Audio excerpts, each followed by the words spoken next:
Bismillahirrahmanirrahim.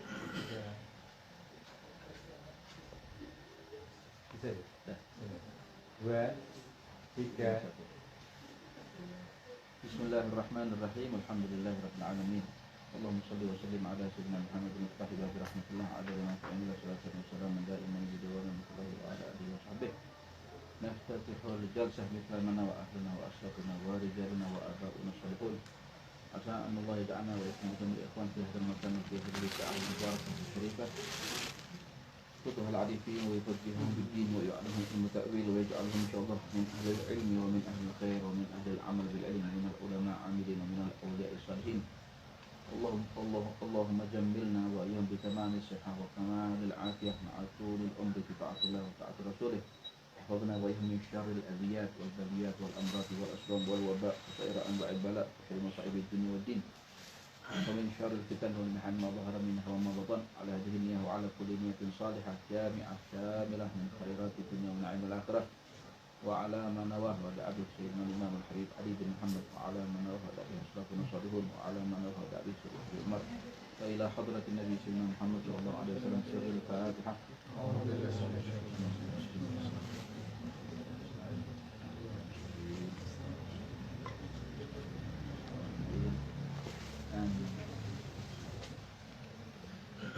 Bismillahirrahmanirrahim. Alhamdulillahirabbil alamin. Hamdan yuwafi ni'amahu wa yukafi'u mazidah. Asyhadu an la ilaha illallah wa asyhadu anna Muhammadan abduhu wa rasuluh. Allahumma shalli wa sallim ala sayyidina Muhammadin iftahi babi rahmatillah adada ma fi ilmillah salatan wa salaman daimaini bidawami mulkillahi wa ala alihi wa sahbihi. Rabbi shrah li sadri wa yassir li amri wa hlul 'uqdatam min lisani yafqahu qawli. Amin Allahumma. Alhamdulillah, Allah subhanahu wa ta'ala masih kumpulkan kita dalam streaming, stay at home di rumah masing-masing. Di sini cuma ada tim media yang untuk supaya tetap lancar insya Allah mengikuti. Dan ini Habib sekedar informasi, anak-anak SMP di Ponorogo kelas 7 dan kelas 8 diwajibkan oleh wali kelas masing-masing untuk mengikuti streaming ini. Bahkan mereka diharuskan untuk merangkum, sehingga dengan tugas-tugas seperti ini insya Allah mereka tetap bisa terjaga walaupun sekolah libur, tapi insya Allah tidak menghilangkan daripada nilai-nilai ilmu agama mereka. Ini insya Allah kita akan masih lanjut sedikit sebagaimana dikatakan bahwa dalam temanya seperti yang kita umumkan kemarin, ngopi hati, ide dari salah satu teman kita. Insya Allah pikiran kita, hati kita itu tetap tenang kalau sudah kita tahu dulu penyakitnya. Kata guru kami Habib Alwi, orang itu kalau mau berobat itu ya dokter akan mengidentifikasi dulu penyakitnya. Dia akan bertanya sama pasien, sakitnya apa ini? Baru dikasih obat, diperiksa, baru dikasih obat. Jangan baru bersin corona. Sekarang gitu, bersin, wah ini ODP, orang duit penghasilan. Ya, maka kita harus tahu dulu penyakit dari semua itu yang menjadikan hati kita gelisah, menjadikan pikiran kita itu tidak tenang. Itu adalah penyakit yang paling besar adalah hubbud dunya. Penyakit yang luar biasa itu adalah hubbud dunya. Bagaimana celahnya dunia, bagaimana orang yang cinta dunia itu, sebagaimana kata Nabi Muhammad SAW, hubbud dunya ra'su kulli khati'ah. Orang cinta dunia itu awal mula timbul berbagai macam penyakit. Sudah sering kita dengar dari para asatidz, para guru-guru kita, mereka yang berceramah sering sekali membawakan itu. Cuman praktek di dalam kehidupan kita supaya kita tahu bahwa orang yang di dalam hatinya dekat sekali dengan yang namanya dunia, cinta sekali dengan yang namanya dunia, maka orang-orang yang seperti ini adalah orang-orang yang dimana mereka akan merasakan kegelisahan yang luar biasa. Kenapa bisa demikian? Ya, karena dunia itu adalah tempat dimana orang akan merasakan kerugian kalau dia itu sudah masuk nyemplung di dalam dunia tadi itu, sampai dia akhirnya menjadi cinta dengan dunia. Kalau sudah cinta sama dunia itu penyakit. Tapi kita ini yang hidup di dunia ini Bukan terus berarti cuma doanya matikan saya, matikan saya, matikan saya, matikan saya, seakan-akan tidak ada harapan. Ini biasanya gini, model-modelan cicilan motornya mesti banyak. Harus kayak gini. Bukan berarti orang tidak boleh cinta sama dunia, itu yang seperti apa? Nanti akan kita ulas lebih dalam lagi, dan nanti insya Allah tetap ini sesuai dengan tema dialog interaktif. Dialog interaktif. Karena ngopi ya kita betah melek di sini. Ya, kita harus betah melek di sini. Karena ngopi ya kita harus tahu bagaimana orang-orang itu ketika para solehin menjadikan dunia ini sebagai ladang mereka untuk menumpuk amal, atau mereka menabung nanti di akhirat nanti, supaya mereka nanti ngunduh. Yang nek nanam itu mesti panen. Orang kalau nanam itu mesti ngunduh. Nah, dia akan panen, dia akan ngunduh sesuai dengan apa yang dia tanam. Ya, para solehin itu terkenal dengan, kalau sudah ngomong kopi itu, para solehin menjadikan kopi ini tadi supaya membantu mereka supaya tetap terjaga, supaya mereka lebih lama mengingat Allah, supaya mereka lebih lama, sampai dibilang Jalisur Rahman, ya, sampai dibilang mereka ini adalah orang-orang yang selalu duduknya mereka, semua gerak-geriknya mereka mengingat Allah Subhanahu wa Ta'ala di dalam dunia ini. Ya, ini paling tidak bisa menjadikan satu bentuk kecintaan kita juga kepada orang-orang soleh, dan bagaimana kita hidup di dunia ini ada manfaatnya.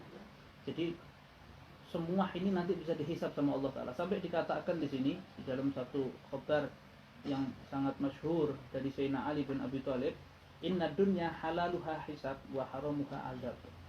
Dunia ini halalnya saja dihisab sama Allah, wa haramuha azab. Yang haram dapat azab dari Allah. Ya kayak sekarang kita ini di dunia yang pakai Facebook, pakai Instagram, ini nanti bisa ditanya, buat apa we Facebooknya? Buat apa aja Instagramnya? Kira-kira dipakai buat manfaat enggak? Kira-kira dipakai buat sesuatu yang ada faedahnya atau enggak?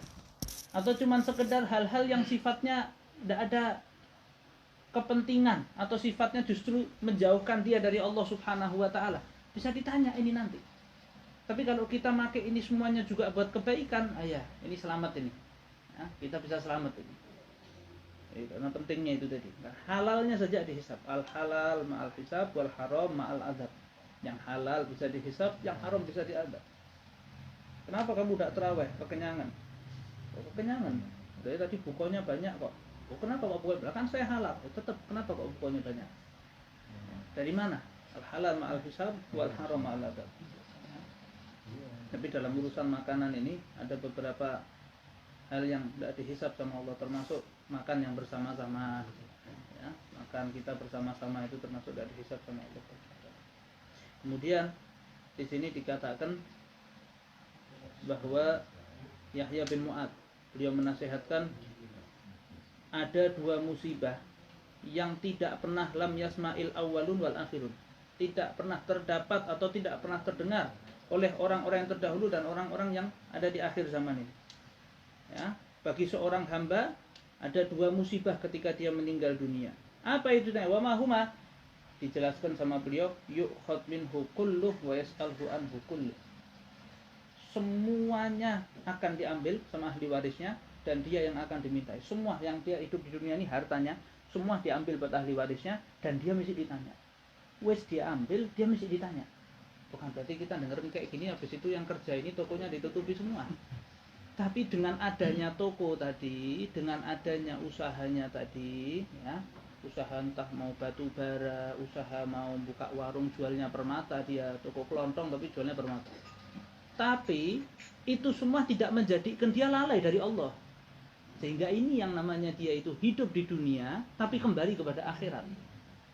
Jadi bukan menjadikan kita setelah mungkin pembahasan seperti ini justru menjadikan kita Anda, tapi dunia yang dia punyai tadi ini dia harus sadar bahwa di kantongnya atau di ATM-nya itu ada punyanya orang. Kayak penghasilannya tidak usah besar-besar lah, sebulan 2 miliar misalnya, ya amin, 2 miliar umpama. Tapi itu kan dia sadar, 2 miliarnya ada enggak haknya orang? Ada haknya orang. Ada hak orang tuanya, ada haknya fuqara masakin, ada haknya mereka. Sehingga ini yang menjadikan orang walaupun kaya dia, tapi dia selamat insya Allah. Karena dia paham hidup di dunia ini bukan terus mau alhaqumut takatsur hatta zurtumul maqabir. Banyak-banyakan dunia ini pamer-pamer dunia ini mau sampai kapan? Hatta zurtumul maqabir, sampai kalian kunjungi kubur-kubur kalian, sampai kalian kunjungi itu krumpret, tipes, danyung, dikunjungi sampai mati. Orang itu tidak akan selesai kalau cuma ngurusi dunia. Dalam nasihatnya Imam Haddad, salah satunya beliau mengatakan orang itu nggak akan selesai dan akhir zaman itu nggak akan malu mereka. Pamer dunianya itu mereka tidak bakal malu. Yang ini diposting, yang ini model. Nah sekarang kita lihat juga orang-orang gayanya begitu kadang. Alhamdulillah suamiku, alhamdulillah beli emas nggak ketang sak kilo. Sombongnya itu. Jadi menunjukkan orang ini kan akhirnya orang yang lain akan melihat apa ini. Nah begitu. Ini penting. Lah sebagai penutup dari pembahasan masalah ini supaya kita lebih tenang lagi, supaya kita lebih pikiran kita, hati kita lebih santai lagi, diriwayatkan bahwa anna dunya yu'tihallahu man yuhib wa man la yuhib. Dunia ini Allah Ta'ala berikan kepada orang yang dicintai dan orang yang dibenci sama Allah. Orang yang dicintai juga dikasih dunia. Orang yang dibenci, orang yang dicintai kasih dunia, orang yang tidak dicintai juga dikasih sama Allah Ta'ala dunia. Kalau dunia ini umum. Ini sifat Allah Ta'ala yang al-mun'im bijalail ni'am. Sifatnya umum. Semua dapat. Kalau kita cuma mau bangga bisa punya motor, siapapun bisa punya motor. Kalau kita cuma mau bangga akan saya dapat warisan sekian. Ini di berita, saya lihat berita itu. Ada orang mungkin tidak punya keluarga, dia meninggal dunia, anjingnya dapat warisan.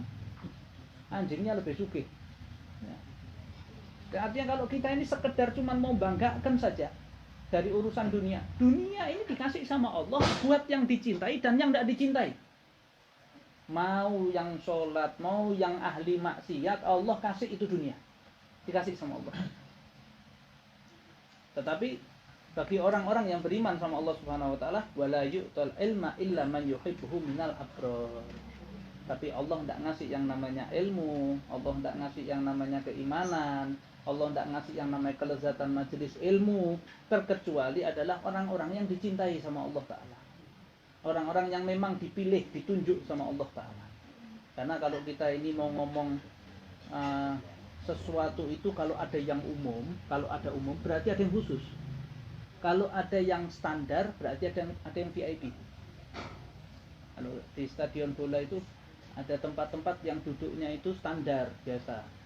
Ya, begitu tempatnya ya panas, kursinya ya cuman semenan itu biasa. Tapi ada tempat yang VIP, pakai yup-yupan, kursinya sendiri, tapi bayarnya lebih mahal. Sedangkan Allah Ta'ala itu memuliakan orang-orang seperti itu begitu. Pilihan, orang-orang yang pilihan yang dikasih sama Allah Ta'ala. Maka kita ini selalu disuruh minta, sebagaimana Habib Ali sekelas beliau saja itu diajari kita sama beliau untuk berdoa, Allahumma innalana atma'an fi rahmatikal khossati fala tuhrimna. Ya Allah, jangan kau haramkan kami dari rahmat khususmu. Nah, ini walaupun di rumah bisa menyimak, ini dapat rahmat khususnya Allah. Walaupun kita duduk di rumah tapi kita nyalakan, dapat rahmat khususnya Allah. Dulu mungkin banyak orang itu kadang ngeluh, ya Allah mau pengajian jauh, mau di streaming, atau mau pengajian ujian buat di streaming. Alah, sekarang sudah ada streaming. Malah justru sekarang lebih banter lagi streaming. Semua pengajian streaming. Ya, karena ODP itu juga orang diundang pengajian. Sehingga kita mengundang orang-orang ini dengan lewat apa? Nah ini streaming ini. Nah, jangan sampai akhirnya menjadikan kita juga satu alasan lagi. Ini karena Allah Ta'ala cinta. Kalau kita mau ya kita nyegat rahmatnya Allah. Ala fata'arradulaha. Kita ini nyegat rahmatnya Allah setiap hari. Allah itu memberikan rahmat, Allah memberikan kasih sayangnya. Tinggal kitanya saja mau enggak menghadang tadi. Nyegat rahmatnya Allah. Nah, kalau kita mau nyegat rahmatnya Allah, kita akan dapat. Tidak mungkin tidak dapat. Nah, ini jadi kalau kita mengolah hati, mengolah pikiran, dunia yang sudah dijamin sama Allah Ta'ala, kata Imam Hasan Al-Basri, saya membaca 90 ayat lebih, Allah jamin dunianya seseorang. Tapi saya baca satu ayat, syaitan nakut-nakuti orang supaya dia itu takut tidak dapat jaminan rezeki. Tapi yang saya gumun kok dia malah percaya satu ucapan syaitan dibanding 90 lebih ucapannya Allah. Ya. Padahal Allah itu sangat sih meminta batin fil ardi illa alallahi yuswa.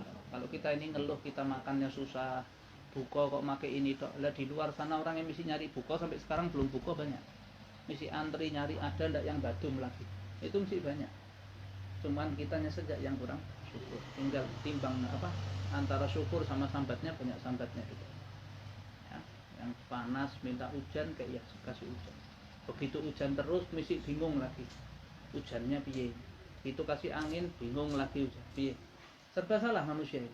Nah, sehingga kita kalau kepengen tenang, kita syukuri apa yang ada, nikmati apa yang ada. Walaupun keadaannya begini, cuman insya Allah kalau kita bersyukur dan terus berdoa pastinya supaya diangkat ini bala, ini penyakit, nanti akan lebih baik dan lebih baik. Nah, mungkin cukup dari saya. Nanti insya Allah akan dilanjut sama beliau, dan saya mohon bagi anak-anak yang mungkin mendapatkan tugas dari sekolah manapun, khususnya dari SMP Islam di Ponorogo, untuk mencantumkan namanya dulu baru kelasnya, supaya kemudian bertanya nanti pertanyaannya. Terima kasih. Assalamualaikum warahmatullahi wabarakatuh.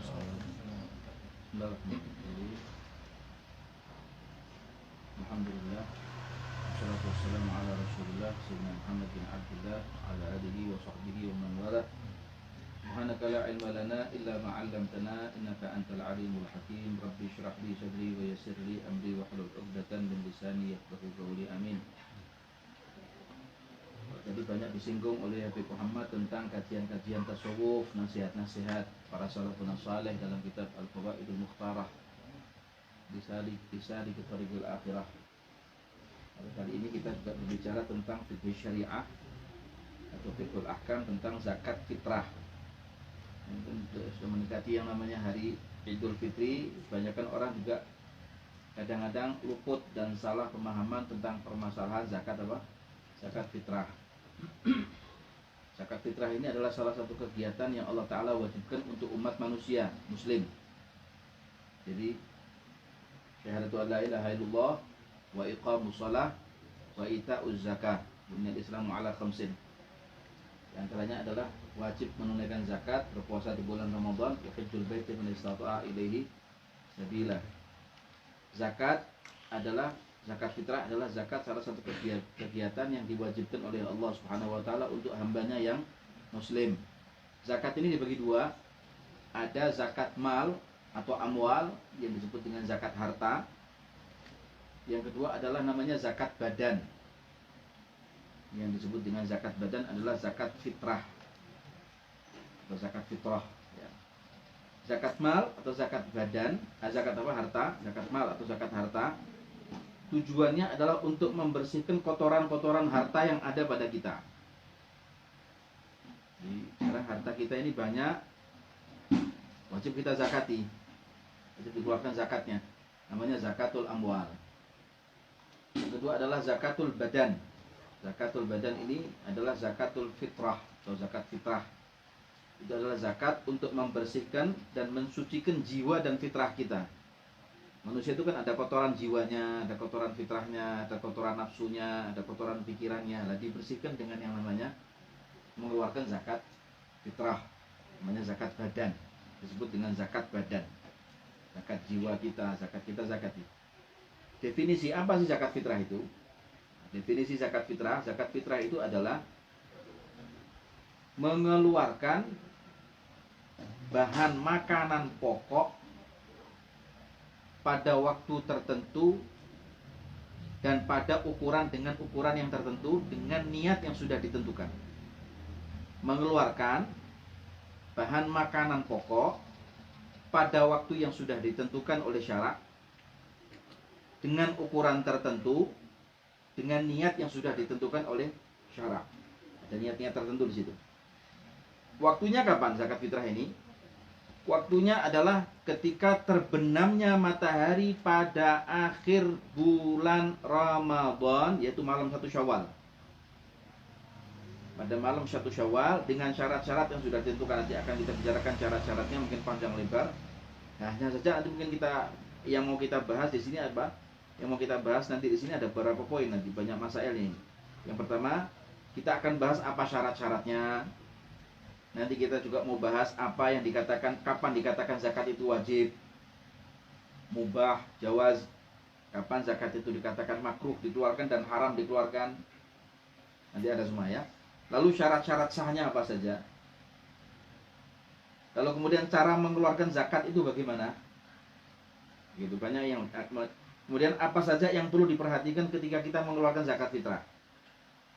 Ada orang yang mengeluarkan zakat fitrah dengan macam-macam. Ada yang dengan sampai mengeluarkan zakat fitrah dia mengeluarkan jagung. Ada yang mengeluarkan tepung. Ada yang mengeluarkan duitnya. Ada yang mengeluarkan beras. Nah, di sini akan dibicarakan semua nanti.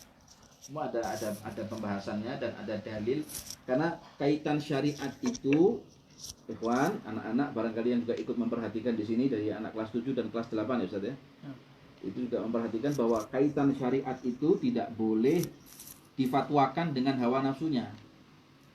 Jadi semua kaitan yang berbau syariah agama, entah itu sholat, entah itu zakat, entah itu puasa, entah itu haji, entah itu apa saja pokoknya, termasuk juga membawa Al-Quran, menyentuh Al-Quran, berhubungan dengan artinya bergaul dengan orang tua, bermuamalah dengan kawan, semua itu ada tuntunan-tuntunan syariatnya, jadi nggak ngawur.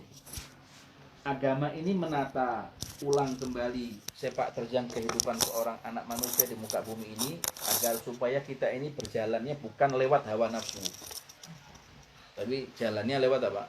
Lewat jalur yang sudah ditentukan sama Rasulullah. La yu'minu ahadukum hatta takuna hawahu taba'an lima ji'tu bihi. Kata Rasulullah, tidak sempurna iman seseorang hingga hawa nafsunya mengikuti hawa nafsuku. Artinya mengikuti apa yang sudah dibawa oleh Rasulullah Sallallahu Alaihi Wasallam. Rasulullah itu tidak bicara kecuali wahyu, tidak berbuat kecuali wahyu dari Allah. Kalau kita kan wahyu suseno. Sekarang dasar dan dalil daripada kewajiban zakat fitrah. Apa dasar dan dalilnya kewajiban kita mengeluarkan zakat fitrah? Ada riwayat daripada Sayyidina Abdullah bin Umar. Beliau meriwayatkan anna Rasulullah sallallahu alaihi wasallam, bahwa sesungguhnya Rasulullah sallallahu alaihi wasallam farada zakatil fitri min ramadhani 'alan nas. Rasulullah mewajibkan zakat fitrah di bulan Ramadan bagi setiap manusia, maksudnya muslim. Jadi yang kafir enggak wajib mengeluarkan zakat fitrah.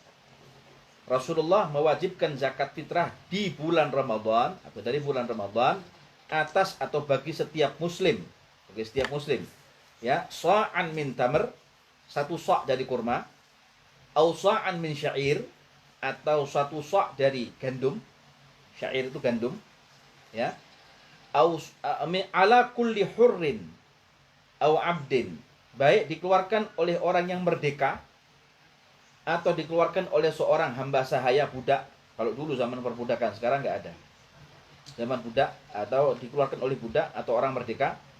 Zakarin au unza, baik dikeluarkan oleh kaum laki-laki, au unza, atau dikeluarkan oleh kaum wanita, kaum hawa, minal muslimin, dari kalangan orang-orang Islam, dari kalangan muslimin. Ada riwayat lain dari Sayyidina Abi Sa'id Al-Khudri. Dia juga meriwayatkan kunna nukhriju zakatal fitrah.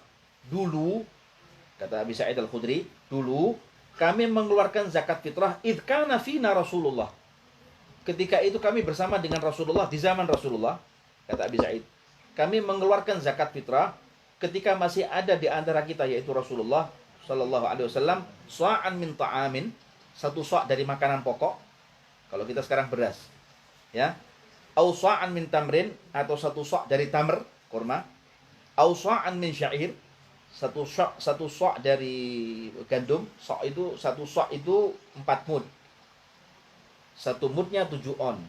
Jadi kalau semua dibulatkan atau dikuruskan, beras kita ya 2,75 kilogram. Ya, dibulatkan jadi 3 kilo lah. Bukan 2,5 kilo, tapi 2,75 kilogram. Sa'an min syair, satu sa' daripada gandum syair. Au sa'an min zabib, satu sa' dari kismis zabib. Zabib itu kismis. Au sa'an min aqid, satu sa' dari aqid. Fala azalu ukhrijuhu kama kuntu ukhrijuhu ma'ishtu. Katanya Abi Sa'id Al-Khudri, dan senantiasa aku mengeluarkan ini makanan pokok ini sebagaimana aku mengeluarkan sampai aku mati. Selama aku hidup sampai aku mati. Di sini mengartikan bahwa kewajiban zakat ini tidak pernah dirubah oleh para sahabat Rasulullah sampai mereka meninggal dunia. Artinya menjadi dalil bahwa mengeluarkan zakat fitrah tidak boleh dengan menggunakan uang, harus dengan menggunakan bahan pokok. Ini dalilnya. Dan ini dikuatkan daripada muttafaq alaih. Begitu ya. Lalu kenapa kemudian disebutkan di sini? Nanti akan kita bahas kenapa boleh, apakah tidak kita mengeluarkan zakat fitrah dengan uang dan lain sebagainya. Mengapa zakat fitrah ini disebut fitrah? Kenapa tidak disebut dengan zakat, misalnya zakat beras, zakat terus, zakat beras, atau zakatul lahm? Begitu. Limata summiyatul fitrah? Kenapa dia dinamakan sebagai zakat fitrah? Li'anna wujubaha bil fitri. Karena kewajiban mengeluarkan zakat ini pada saat hari raya Idul Fitri. Hanya itu, ya. Wujubah itu. Lalu kapan mengeluarkan zakat fitrah ini? Diwajibkan zakat fitrah ini di tahun kedua Hijriyah. Jadi setelah Rasulullah hijrah kemana? Ke Madinah. 2 tahun kemudian diwajibkan, disyariatkan oleh Allah Ta'ala, diwajibkan oleh Allah Ta'ala untuk menunaikan apa? Zakat fitrah. Bahkan dalam ibarah kitab Al-Mawahib Al-Laduniyah, di sana juga disebutkan bahwa kewajiban itu pada tahun 2 Hijriyah sebelum hari raya 2 hari. Jadi turun itu maklumat dari Allah, kewajiban dari Allah Ta'ala untuk Rasulullah, keluarkan zakat fitrah pada hari raya sebelum hari raya 2 hari, di tahun 2 Hijrah, setelah hijrahnya Rasulullah Shallallahu Alaihi Wasallam. Fungsi daripada zakat fitrah, apa fungsi zakat fitrah? Fungsi zakat fitrah tadi sudah dikatakan sebagai pencuci atau pensuci kotoran pada jiwa kita. Ini sesuai dengan sabda Rasulullah Shallallahu Alaihi Wasallam, anna zakatul fitri tuhratun lis-shaim minal laghwi warrafath. Rasulullah Shallallahu Alaihi Wasallam bersabda bahwa zakat fitrah ini sebagai pencuci untuk orang yang berpuasa daripada dosa-dosa kita dan juga daripada kekotoran-kekotoran yang ada pada diri kita. Imam Waqi, guru daripada Imam Syafi'i, juga berkata, zakatul fitri li syahri Ramadan kasajdatis sahwi lis-shalah tajburu naqsas shaumi kama yajburu naqsas shalah. Kata Rasulullah, kata Imam Waqi, guru daripada Imam Syafi'i. Jadi Imam Syafi'i ini pernah berguru kepada Imam Waqi. Dia berkata kepada Imam Waqi, syakautu ila waqi'in su'a hifdhi fa arsyadani ila tarkil ma'asi wa akhbarani bi anna al-ilma nurun wa nurullahi la yu'tah 'asi. Katakan bahwa ilmu ini adalah cahaya Allah dan cahaya Allah Ta'ala tidak akan diberikan kepada orang yang maksiat. Imam Syafi'i mengeluhkan kepada Imam Waqi akan jeleknya hafalannya. Ya Allah, akan jeleknya hafalan Imam Syafi'i. Imam Syafi'i kalau baca sekali hafal. Sampai dikatakan kalau dia baca, kalau dia buka 2 halaman begini, 2 halaman kitab begini, kalau matanya melihat yang sebelah sini, sementara yang disuruh menghafal halaman pertama, kalau sampai matanya melihat kepada halaman kedua pun ikut hafal. Gara-gara terpandang dengan sorot pandangan matanya Imam Asy-Syafi'i. Itu dia mengatakan syakautu ila waqi'in su'a hifdhihi. Kalau kita bukan su'a lagi sudah. Ya, sudah hilang hifdhi kita. Hilang ingatan. Nah, zakat fitrah ini adalah untuk puasa Ramadan, kata Imam Waqi. Zakat fitrah ini untuk bulan puasa Ramadan, seperti sujud sahwi. Kedudukannya zakat fitrah ini pada puasa Ramadan seperti halnya sujud sahwi daripada sholat. Sama seperti itu. Tujuannya adalah apa? Untuk yajbur, untuk menambal. Untuk menambal hal-hal yang memang ketika dia sholat itu ada kekurangan. Seperti dia mungkin tidak melakukan qunut subuh, tidak melakukan tasyahud awal. Ini kan kekurangan dalam hal sholat. Jadi sunnah-sunnah sholat yang tidak dia kerjakan, dia tambal dengan apa? Dengan sujud sahwi lah. Sama juga begitu halnya puasa, ditambal dengan yang namanya zakat. Tujuannya adalah supaya bukan puasanya tidak sah, enggak. So, kemudian orang mengatakan, kalau saya tidak mengeluarkan zakat fitrah, Ustaz, apakah puasanya sah, Ustaz? Sah puasanya, cuman kurang sempurna. Kurang sempurna. Sabda Rasulullah ada mengatakan, inna shauma Ramadan mu'allaqun ma bainas sama'i wal ardh. Puasa Ramadan yang kau kerjakan itu, wahai muslimin, itu digantung oleh Allah Ta'ala antara langit dan bumi. Jadi ngambang begini. La yurfa' illa bi zakatil fitri. Tidak akan diangkat kau punya puasa ini kecuali kau sudah tunaikan zakat fitrah. Kalau sudah kau tunaikan zakat fitrah, baru diangkat oleh Allah dan diterima kau punya puasa.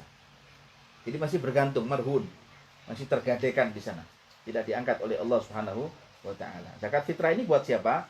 Zakat fitrah ini buat setiap orang Islam, Muslim. Kalau orang kafir, maka tidak wajib mengeluarkan zakat fitrah walaupun nantinya dia masuk Islam nanti, kecuali murtad. Jadi kalau ada orang kafir asli sudah 50 tahun dia jadi kafir asli, bukan murtad ya, kafir asli, belum pernah memeluk Islam dia. Lalu kemudian setelah usia 50 tahun dia memeluk Islam. Apakah selama 50 tahun itu dia kemudian wajib diqadai? Tidak. Tidak wajib dia qadai. Tapi kalau orang murtad, 5 tahun dia murtad, ya selama 5 tahun wajib dia qadai zakat fitrahnya. Karena ada kewajiban di sana. Yang kedua, zakat fitrah itu diwajibkan bagi orang yang mampu. Mampu di sini bagaimana? Mampu ini misalnya banyak orang salah paham di sini ya. Banyak orang salah paham tentang masalah mampunya orang yang ketika dia membayar apa? Membayar zakat fitrah ini. Banyak orang menyangka bahwa orang yang mampu itu adalah orang yang berhak menerima zakat. Ini begini. Orang yang dikatakan orang yang berhak menerima zakat namanya mustahik. Orang yang berhak menerima zakat itu tidak wajib zakat fitrah. Itu salah pemahaman begini. Jadi fakir miskin yang ada di daerah kita ini kan wajib terima zakat. Boleh terima zakat. Mustahik dia berhak menerima zakat. Lalu dia mengatakan, karena saya fakir, saya miskin, Ustaz, saya nggak wajib mengeluarkan zakat saya. Keliru. Orang yang berhak menerima zakat ini, belum tentu dia juga tidak mengeluarkan zakat. Bisa jadi dia wajib mengeluarkan zakat. Nah, tergantung keadaannya. Lah kategori mampu dalam permasalahan zakat fitrah yang disebutkan dalam syariat fikih tersebut adalah mampu dalam zakat ini adalah satu, memiliki harta lebih. Yang pertama, mampu memiliki harta lebih. Lebih dalam hal apa? Lebih dalam hal kebutuhan makanannya, kebutuhan minumannya, kebutuhan pakaiannya untuk dirinya dan untuk orang yang wajib dia nafkahi pada hari raya dan malamnya.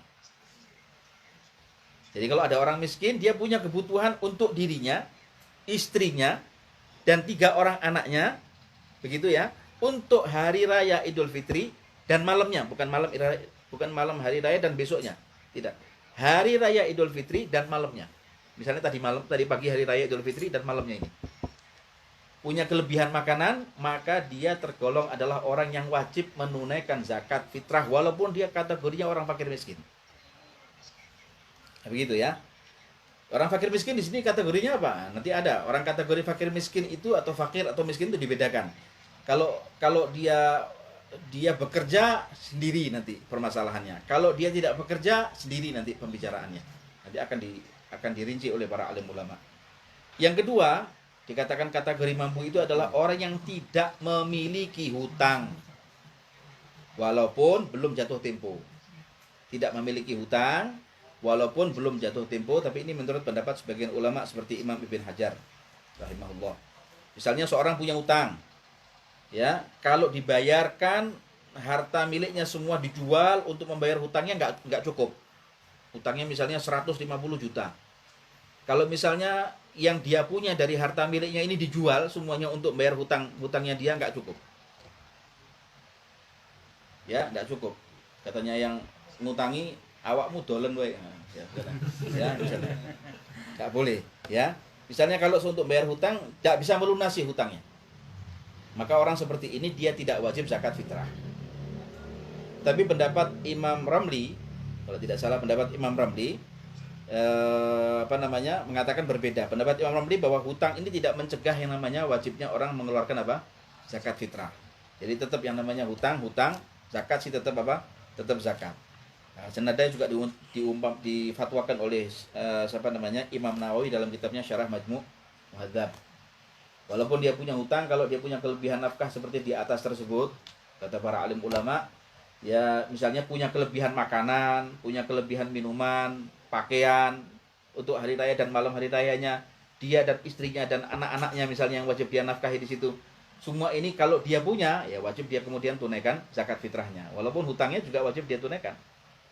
Jadi hutang tidak menutupi zakat yang harus dia keluarkan. Zakat pun juga tidak menafikan daripada hutang yang harus dia tunaikan kalau sudah jatuh tempo. Begitu ya.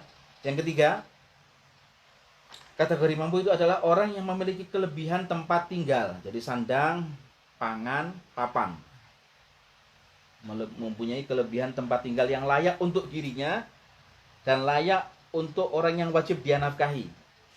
Punya makanan, punya minuman, punya pakaian, punya sandang, punya papan yang layak untuk ditinggali dirinya, suaminya, istrinya, dan anak-anaknya untuk hari raya dan malam hari rayanya, ya. Dan ia nggak punya utang.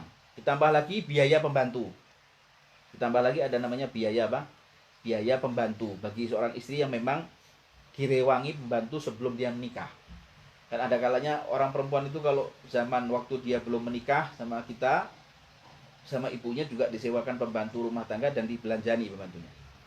Nah, maka kemudian ketika dia sudah menikah, maka suaminya wajib menafkahi istrinya untuk mendatangkan pembantu untuk bantu dia. Itu juga termasuk nafkah yang harus dipenuhi oleh sang suami. Ya, seperti itu. Nah, ini nafkah seperti ini wajib diberikan oleh sang suami. Nah, itu dikatakan seperti itu, bisa dilayani. Lalu yang ketiga, wajib bagi orang yang hidup sebagian bulan Ramadan dan sebagian di bulan Syawal.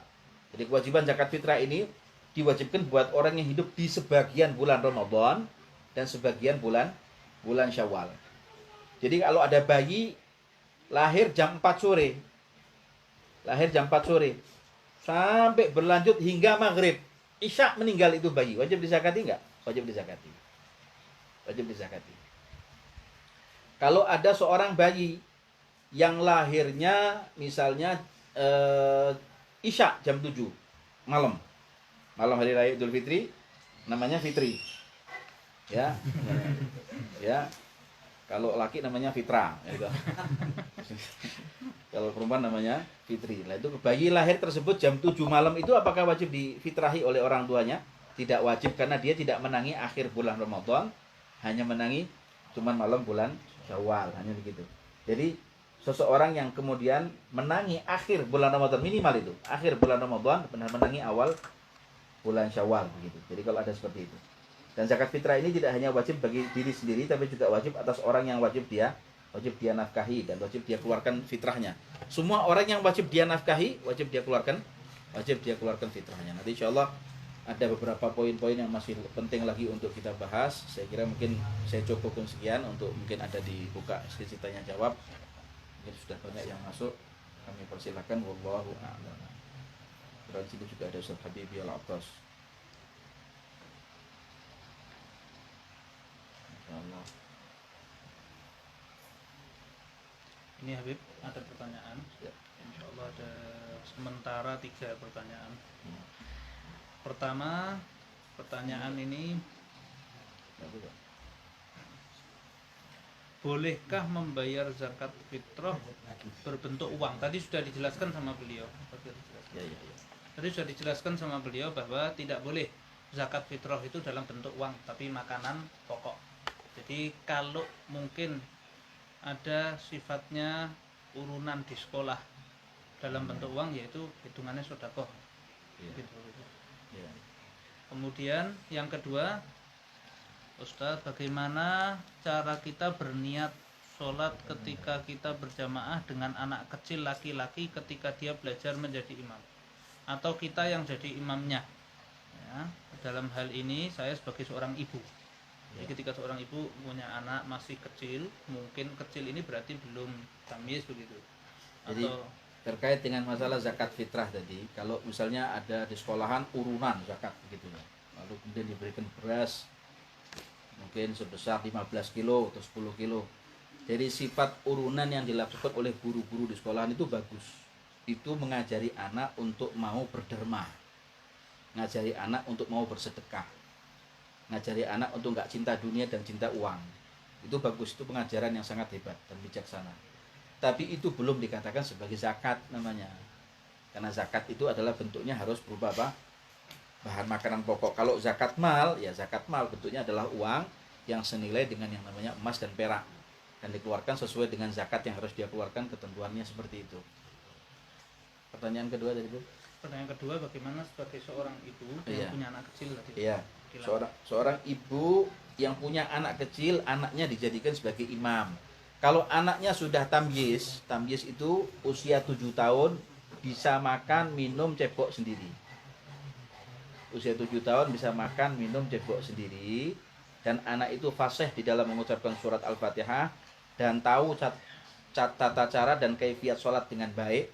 Artinya tumaknina, bacaannya juga fasih, kemudian tasyahudnya juga bagus, bacaannya, sholawat ala nabinya pun juga lancar. bagus dalam pengucapannya, salam ponnya juga seperti itu, termasuk takbiratul ihramnya juga dia fasih mengucapkan Allahu Akbar begitu, maka dia boleh menjadi imam.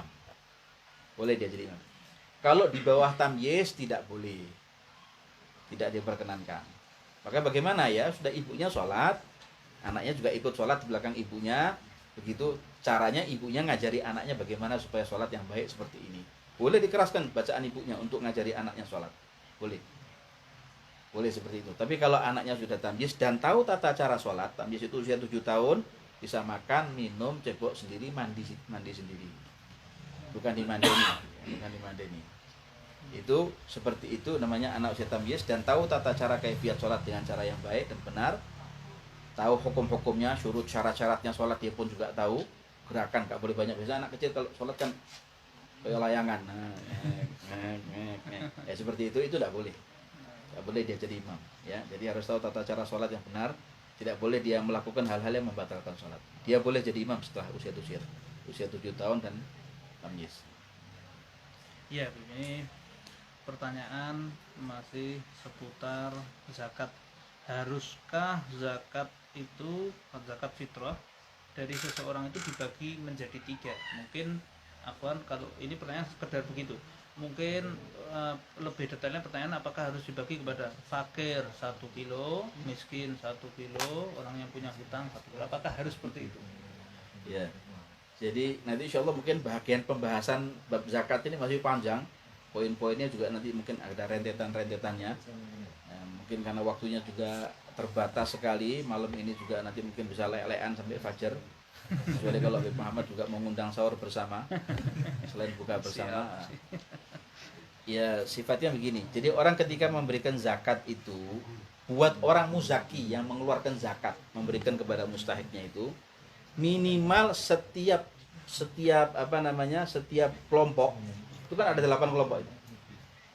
Ada fakir sendiri, ada miskin sendiri, ada gharim itu orang terlilit hutang sendiri. Setiap kelompoknya ini diserahi satu boleh, atau setiap kelompoknya 3 orang, fakir 3 orang, miskin 3 orang, gharim 3 orang, mu'allafati qulubuhum 3 orang boleh. Jadi setiap kelompoknya dikasih 1 kilo, 1 kilo, 1 kilo, cukup. Boleh. Saya misalnya, saya orang yang mengeluarkan zakat. Saya serahkan zakat saya kepada orang miskin atau kepada orang fakir, kepada orang miskin. Si A, fulan tak kasih 1 kilo. Si miskin B 1 kilo, si miskin C 1 kilo, boleh. Memang begitu caranya. Tapi katanya ada pendapat sebagian ulama yang pendapat ini tidak dikuatkan oleh mu'tamad jumhur atau mayoritas ulama atau fuqaha Syafi'iyah. Pendapat Imam Ibnu Ujail membolehkan mengeluarkan zakat kepada 1 orang fakir atau 1 orang miskin. Jadi 3 kilo diberikan kepada 1 orang fakir atau miskin, boleh. Tapi pendapat ini kalau memang sudah tidak ditemukan di daerah itu adalah orang-orang yang ya. Tapi kalau masih ada, lebih baik kita serahkan sendiri dengan tangan kita. Jadi jangan kemudian kesusu kita pakai pendapat ini. Cari dulu, mungkin banyak orang fakir, banyak orang miskin, banyak orang mungkin gharim yang terlilit hutang, itu kasih. Jadi setiap asnafnya 3-3. Kalau tidak semuanya ditemukan, ya minimal 1 sinif, 1 kelompok fakir misalnya, atau miskin misalnya. Fakir temukan 3 orang fakir, miskin temukan 3 orang miskin, seperti itu. Itu lebih bagus. Dan diserahkan sendiri dari tangan si sang muzaki, itu lebih afdal ketimbang kemudian dia serahkan kepada wakilnya dia atau temannya dia atau panitia barangkali pembagi zakat fitrah begitu. Ketimbang begitu, lebih baik dia sendiri datang sendiri ke tempat fakir miskin, dia yang bagi. Itu jauh lebih bagus dan jauh lebih bijaksana. Ya. Dari anak-anak di Ponorogo ada beberapa soal. Yang pertama di sini dari Sakila Najwa, SMP Islam di Ponorogo. Orang yang tidak membayar zakat padahal dia mampu membayarnya, bagaimana hukumnya? Haram hukumnya. Berdosa, dan itu adalah tidak boleh. Orang yang mampu membayar zakat tapi dia tidak membayar zakat, maka wajib dia menunaikan zakat dan mengqadha'nya. Tetap wajib menunaikan. Tapi dia kena dosa. Tidak boleh. Dalam hukum syariah ada kewajiban dia tunaikan sholat, wajib dia tunaikan sholatnya. Terlambat Ustaz, apa saya nggak wajib sholat Ustaz? Wajib sholat, tapi Anda harus sholat tetap, tapi terkena dosa. Sama halnya juga zakat seperti itu. Seperti itu. Tapi kalau ya seperti itu. Dan Ini ada pertanyaan, tadi sudah dijelaskan sama beliau Bapak Alwi. Usia berapa orang wajib untuk berzakat?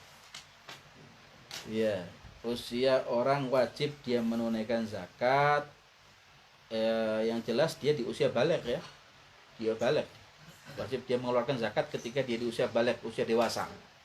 Dewasa itu kan ada 3 alamat itu.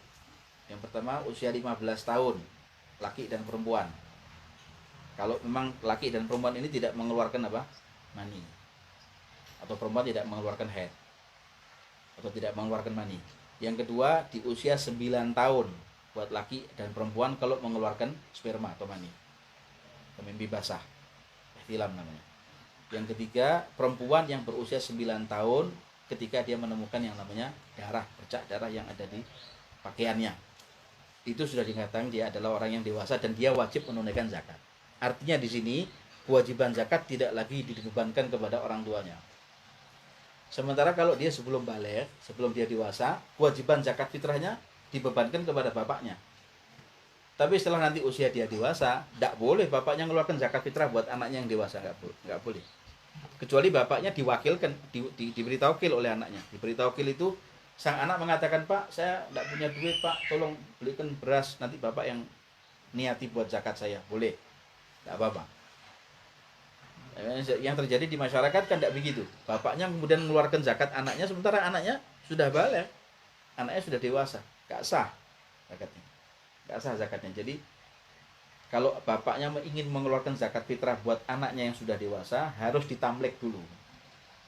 Harus ditamlek. Jadi ditamlek itu bapaknya ngasih anaknya beras 3 kilo, nyoh, tak wehi beras, tak kasih beras 3 kilo, niato. Saya nggak bisa niat bah, maka abahnya yang niat. Abah yang niat, abahnya niat, abahnya ngeluarkan, sah. Tapi ditamlek dulu, dimilikkan dulu, dipegang oleh anaknya, lalu anaknya kemudian menyerahkan kepada bapaknya. Tapi kalau sebelum balik, bapaknya yang meniatkan zakat fitrah dan bapaknya boleh yang mengeluarkan langsung, boleh, tidak ada masalah. Ini ada pertanyaan bagus, Habib. Mungkin mewakili yang lain ya. Dari kelas 7D Tahul Eka. Zakat kita kalau dititipkan oleh tetangga atau saudara bagaimana hukumnya? Mungkin ini mudik, mungkin begitu, terus zakatnya dititipkan. Ya. Apakah intinya gini, intinya zakat fitrah itu anak-anak dan sudah ikhwan akhwat yang dimuliakan oleh Allah, zakat fitrah atau zakat mal atau zakat apa saja, zakat itu intinya wajib dikeluarkan di mana dia saat itu berada waktu matahari terbenam di tanggal 1 Syawal. Jadi kan matahari terbenam itu kan ganti tanggal itu. Kalau dalam hitungan Hijriah, matahari terbenam itu kan ganti tanggal, jadi tanggal 1 Syawal. Di mana waktu dia berada di tanggal terbenamnya matahari tanggal 1 Syawal, disitulah tempat dia wajib mengeluarkan zakatnya. Jadi kalau sampai ada orang mudik sekarang ini menitipkan zakatnya kepada tetangganya atau kepada kerabatnya, kepada saudaranya, nanti saya mau mudik, tolong nanti kalau tanggal 1 Syawal atau malam hari raya Idul Fitri keluarkan zakat saya. Pendapat mayoritas ulama tidak boleh. Ya tadi pendapat Imam Ibnu Ujal mengatakan boleh, tapi itu pendapat yang bersimpangan dengan pendapat daripada mayoritas ulama atau fuqaha asy-Syafi'iyah. Mungkin ada pendapat ulama yang lain seperti Hanabilah atau mungkin Hanafiyah barangkali yang membolehkan, tapi Syafi'iyah melarang hal itu. Jadi kalau mau mudik, ya bagaimana? Ya sudah, ya tadi itu mau pakai pendapat tersebut boleh, atau nanti dia mengeluarkan di saat dia waktu di tempatnya dia waktu dia mudik ke Jakarta. Malam 1 Syawal dia keluarkan untuk fuqara Jakarta atau Ciputat atau Tangerang atau Pandeglang. Ini ada pertanyaan, apakah ukuran zakat fitrah antara orang mampu dan orang yang tidak mampu itu berbeda? Jadi kalau orang tidak mampu tapi ingin zakat, apa berkurang? Ya. Ukuran zakat fitrah bagi orang yang mampu dengan orang miskin atau fakir sama. Ukuran zakatnya 2,75 kg. Bahkan mutu berasnya seperti yang dia makan sama, atau yang lebih baik daripada yang dia makan, lebih afdol. Gitu, sama. Jadi intinya kalau orang miskin itu dari penghasilannya. Kalau penghasilannya yang dia dapatkan setiap hari itu nggak cukup buat makan dia, keluarganya, dan semuanya nggak cukup. Misalnya seorang suami punya satu istri, anaknya 5. Dia bisa hanya nyukupi untuk satu suami, istri, anaknya 5, ya? 7 kan? Dia hanya bisa nyukupi untuk 5 orang saja. Dia, istrinya, dan anaknya 3 orang, yang 2 kelaparan. Ini namanya orang miskin. Penghasilannya hanya cukup untuk 5 orang dalam keluarga itu. Ini kategori miskin namanya. Orang miskin ini kalau dia diwahi zakat sah enggak? Memang haknya. Haknya dia boleh menerima zakat. Cuman nanti ketika tanggal 1 Syawal, artinya malam 1 Syawal, malam hari raya Idul Fitri, dia wajib mengeluarkan zakat fitrah untuk dia. Kalau hartanya nanti terbatas, ada pembicaraan. Ya Allah, saya punya beras cuman 7 kilo, Bib, Ustadz. Bagaimana saya mengeluarkan beras ini untuk fitrah saya? Sementara kalau 7 kilo, saya 3 kilo, istri saya 3 kilo, anak saya nggak ada, bagaimana? Ya dahulukan dirimu. Kamu dulu, baru kemudian siapa? Istrimu. Ada pembahasan di sini. Kalau tidak salah ada tata urutannya itu. Urutannya yang kalau sampai kemudian hartanya itu terbatas, maka yang wajib didahulukan adalah dirinya, baru kemudian istrinya, baru kemudian pembantu rumah tangga istrinya yang tidak digaji, tapi dinafkahi. Kalau punya harta lebih, baru anaknya yang belum balik. Kalau punya harta lebih, baru kemudian ayahnya yang tidak mampu. Kalau punya harta lebih, baru ibunya yang tidak mampu. Jadi ada urutannya begitu. Jadi kalau dia hanya bisa mengeluarkan buat dirinya sendiri, utamakan dirinya dulu, ibda' binafsik. Kalau punya harta lebih, baru berikan untuk istrinya, keluarkan zakat fitrah buat istrinya. Punya harta lebih, keluarkan fitrah untuk pembantu rumah tangganya, dengan catatan pembantu rumah tangga bukan yang seperti sekarang ini digaji, tapi pembantu rumah tangga yang dinafkahi. Jadi ngikut sama istrinya si suami tersebut dengan sukarela. Pokoknya Den, aku melu kue, melu panjenengan sampai modiar, melu panjenengan sampai mati. Nah, seperti itulah pembantu rumah tangga yang seperti itu, nggak terima gaji, nggak terima duit, nggak terima pesangon, tapi terima nafkah. Itu juga dinafkahi oleh sang suami tersebut, dan dia dikeluarkan zakat fitrahnya sebelum sang suami atau sang bapak mengeluarkan fitrah buat anaknya yang belum balik. Ya. Apa itu? Oh ya. Ini ada soal Bisa diwangi. Ini ada beberapa soal lagi.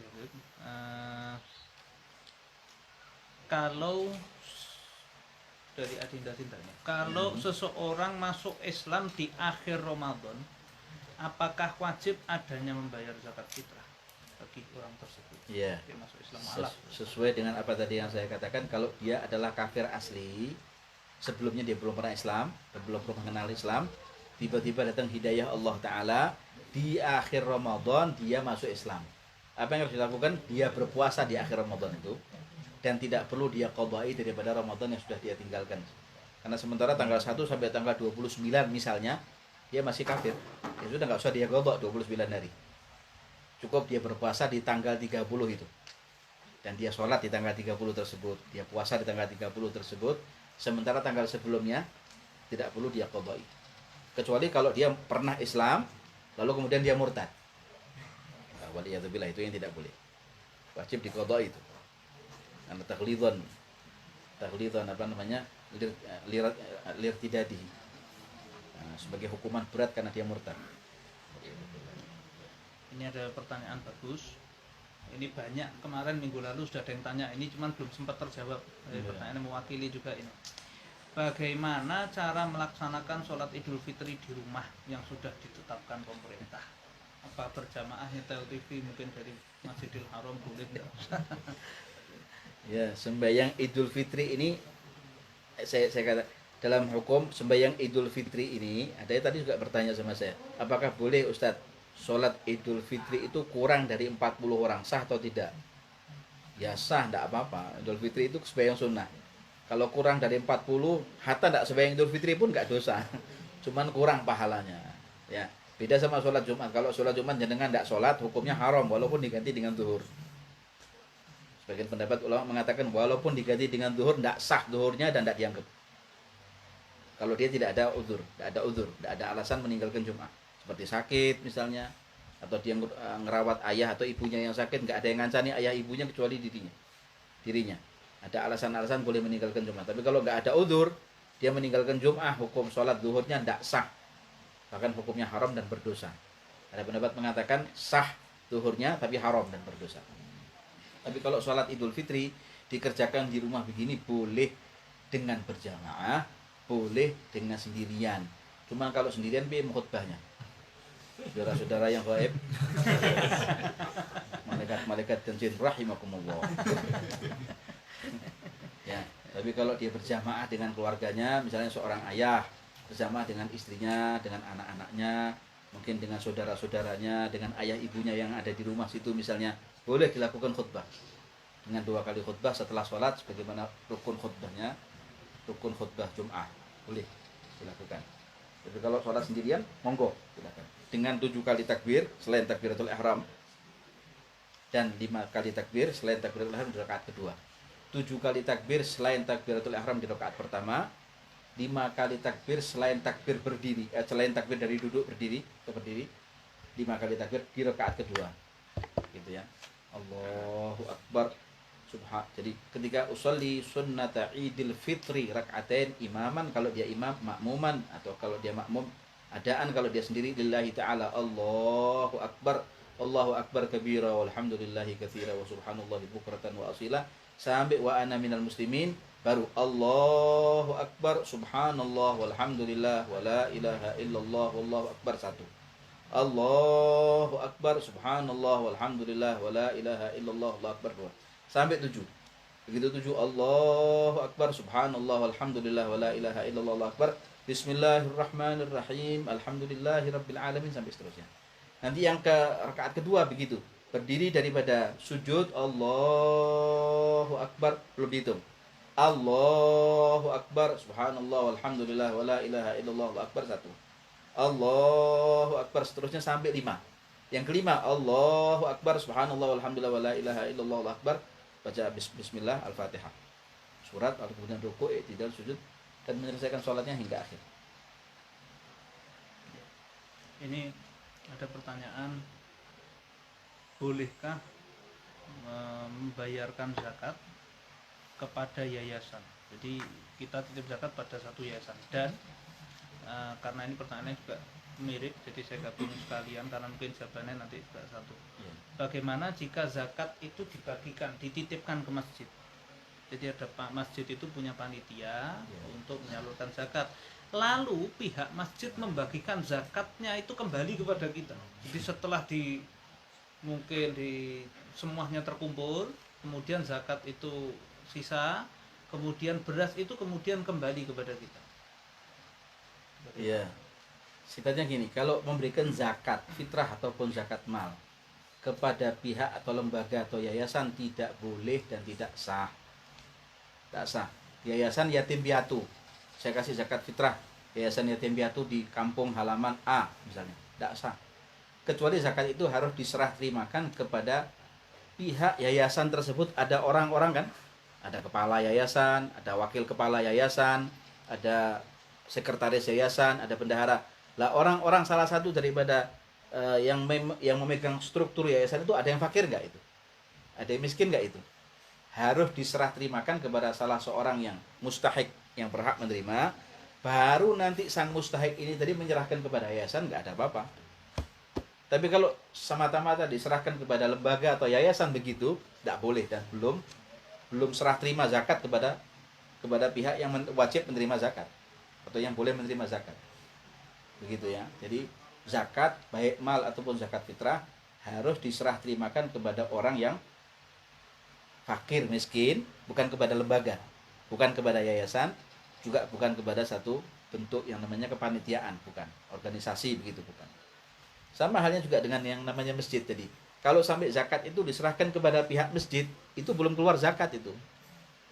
Belum keluar zakat. Jadi kalau diserah terimakan kepada panitia masjid, lalu kemudian oleh panitia disalurkan kembali zakat tersebut ke tangannya orang yang mengeluarkan zakat. Nah, dengan catatan ini, panitia itu membagikan zakat kepada orang yang menyalurkan zakat itu dalam konteks apa? Ya karena si orang yang mengeluarkan zakat tadi ini adalah kategorinya orang fakir miskin yang boleh atau berhak menerima zakat. Sah. Boleh, tidak ada apa-apa. Boleh. Tapi kalau sampai kemudian diserah terimakan kepada orang yang terima zakat dan dia adalah orang kaya dan mampu, dia punya harta lebih begitu. Pokoknya sifatnya orang fakir miskin yang ada di zakat ini beda sama yang lain. Zakat fitrah ini. Zakat fitrah yang harus dikeluarkan oleh fakir miskin itu adalah orang fakir miskin yang punya kelebihan makanan pokok untuk dirinya dan keluarganya yang dia tanggung di hari raya Idul Fitri dan malam harinya. Jadi walaupun dia fakir, dia wajib mengeluarkan zakat fitrah. Nanti kemudian oleh pihak panitia dimasukkan lagi ke rumah tangganya yang menerima atau yang yang mengeluarkan zakat fitrah, silakan, wong dia kategorinya fakir miskin. Hanya saja mungkin harus dipetakan hal ini. Jadi supaya pihak panitia, karena saya boleh kasih catatan sedikit bahwa panitia penyalur zakat fitrah itu bukan seperti halnya amil. Jadi kalau sekarang pihak muzaki seperti saya mengeluarkan zakat fitrah, saya serahkan kepada panitia zakat fitrah, penyalur zakat fitrah. Ini belum keluar zakat fitrahnya. Kalau sampai zakat fitrah itu kemudian hilang di tangan panitia, itu tanggung jawabnya panitia untuk datang kepada saya mengatakan, Ustadz, zakat fitrah yang antum serahkan kepada kami hilang berasnya atau dimakan tikus. Pripun Ustadz? Ya wajib saya keluarkan lagi. Tapi kalau beras itu sudah saya serahkan kepada amil, lalu dari tangan amil hilang, saya sudah keluar zakatnya. Jadi amil tidak bisa mengatakan, Ustadz Alwi, zakat fitrah yang sudah antum serahkan kepada kami amil zakat itu hilang dari tangan kami. Bagaimana? Yang penting kami sudah keluar. Ya itu tanggung jawabnya amil. Kenapa sampai zakatnya bisa hilang begitu? Tapi dari kami, pihak muzaki, orang yang mengeluarkan zakat sudah keluar artinya zakat fitrahnya. Beda dengan panitia. Jadi panitia itu kepanjangan zakat, kepanjangan tangan muzaki. Tapi kalau amil itu kepanjangan tangan daripada fakir miskin. Ini kalau zakat masih sisa dan di daerah itu sudah rata terbagi, bolehkah keluar daerah, dan bolehkah seorang istri memberikan zakat kepada suami si suami tidak berpenghasilan sedangkan istrinya yang bekerja? Terlalu kalau ini. Katanya Roma Irama. Sang istri boleh tidak memberikan zakat fitrah atau zakat malnya kepada sang suami? Boleh. Karena suami bukan di dalam tanggung nafkahnya istri. Cuman kalau sampai itu terjadi di dalam rumah tangga namanya terlalu ya. Tapi kalau suami memberikan zakat fitrahnya kepada sang istri nggak boleh. Kenapa? Karena istri di bawah nafkahnya suami.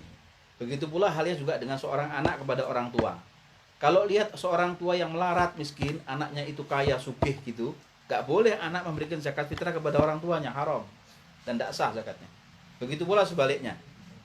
Begitu orang tua melihat anaknya yang sudah dewasa melarat miskin, nggak punya penghasilan, kalau orang tuanya datang kepada anaknya memberikan zakat fitrah buat anaknya, nggak boleh.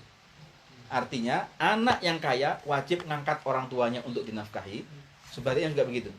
Orang tua yang kaya wajib ngangkat anaknya yang miskin untuk dinafkahi. Gitu ya. Nah, orang yang wajib dia nafkahi itu nanti dia tanggung zakat fitrahnya.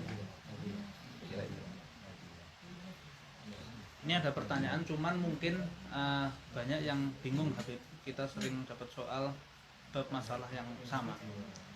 Pertanyaannya sebetulnya begini, dari Abdurrahman ini. Zakat fitrah apakah harus dengan beras atau makanan pokok di setiap daerah atau wilayah? Abdurrahman Mola Arsyeh.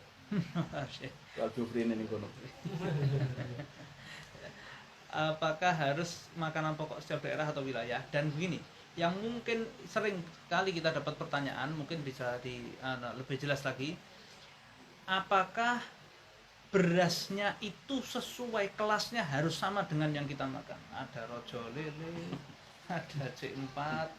Kira-kira ini apakah kalau kita makannya sekarang beras yang kelasnya kelas C4 tadi, apakah yang dikeluarkan zakatnya juga harus beras yang kelasnya sama? Yang jelas berasnya tidak boleh beras busuk, tidak boleh beras yang sudah rusak.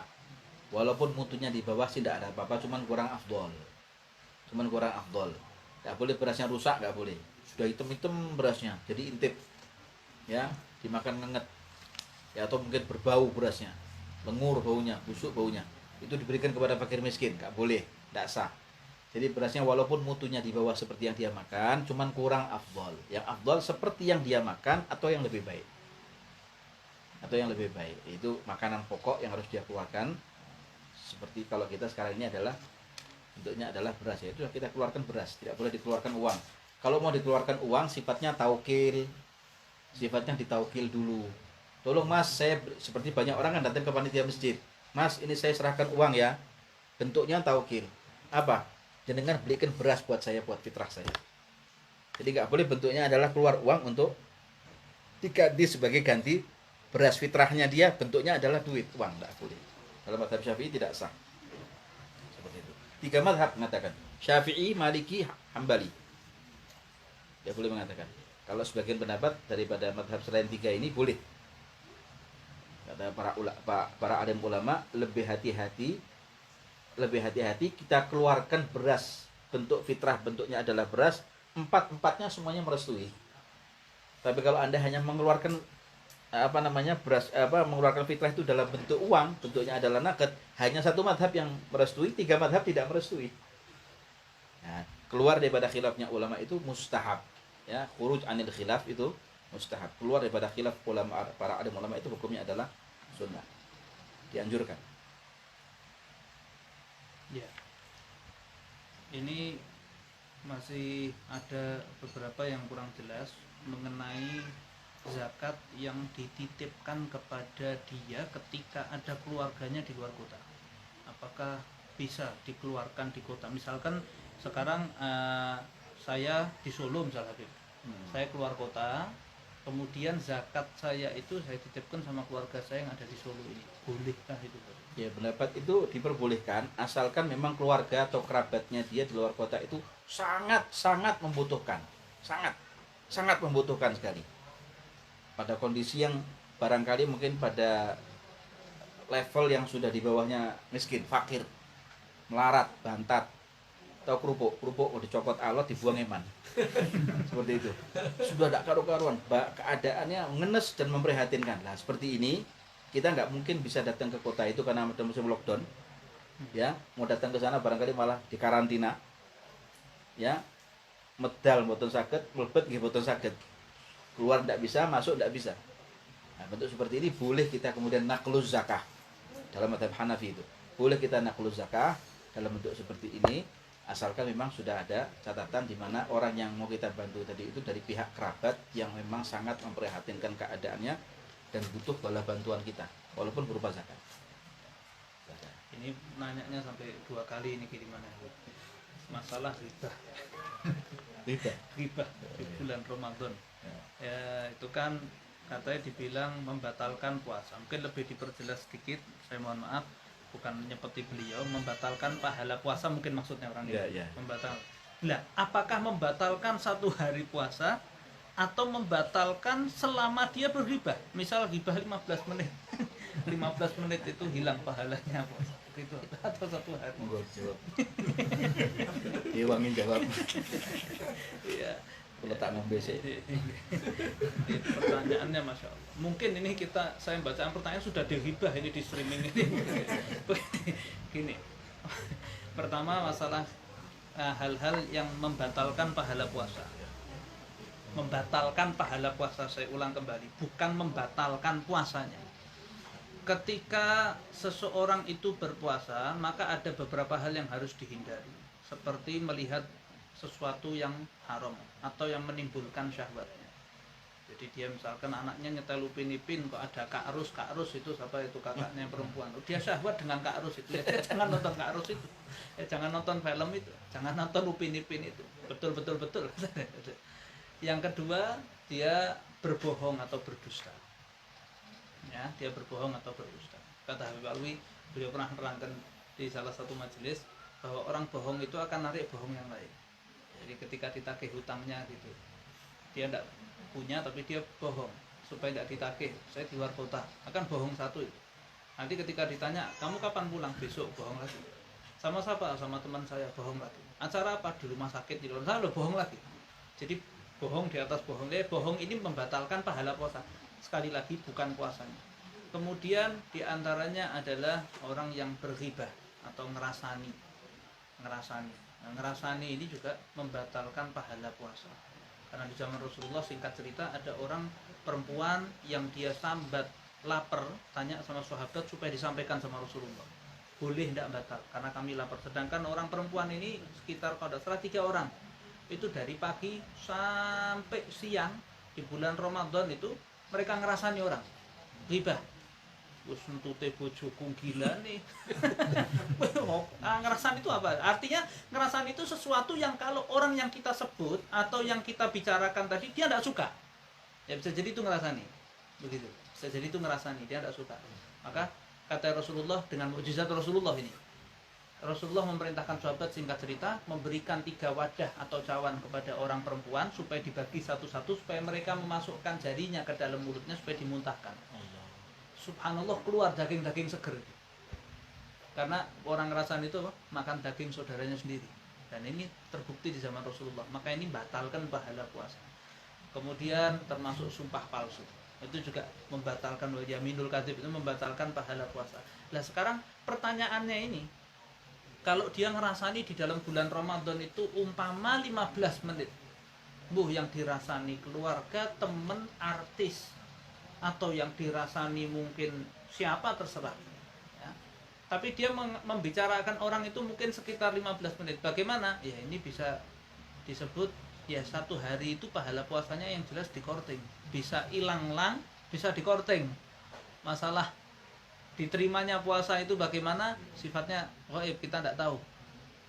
Tapi masalah sah dan tidak puasanya, selama dia tidak makan, tidak minum, ya dia sah, tidak batal artinya. Melakukan hal-hal yang batalkan puasa, ya dia sah puasanya.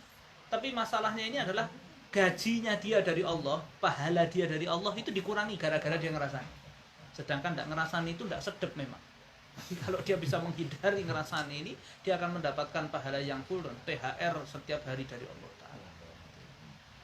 Bahkan sebagian orang kan punya anggapan bahwa kalau sudah buka puasa boleh ngerasani. Ya, kalau waktu puasa siang, sore gitu boleh ngerasani.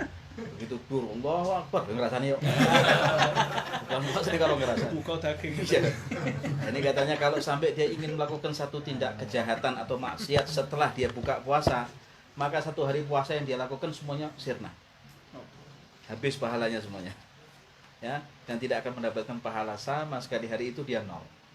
Karena dia punya niatan ingin ngerasani waktu nanti dia setelah buka puasa. Ini Habib, ada pertanyaan lagi, bagaimana caranya agar kita tidak cinta dunia? Masya Allah. Tidak cinta dunia, ya ojo cinta dunia.